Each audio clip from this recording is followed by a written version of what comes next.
নেতা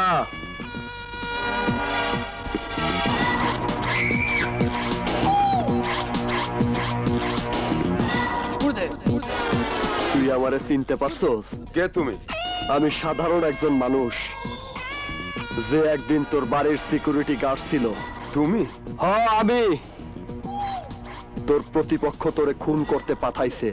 তুমি আমাকে ক্ষমা করো। বিপদে বললে ক্ষমা চাওয়াই তো তোর স্বভাব। অংশে দ্বারা এত অনেক বড় বড় বক্তৃতা দেশ, গরিব দুঃখী অসহায় মানুষের পক্ষে কথা কইয়া রাজনীতি করস, অথচ সেদিন অনেক কাকতি মিনতি কইরাও আমি রক্ষা পাই নাই। পুলিশ দিয়ে অমানুষের মতো নির্যাতন করাইছস।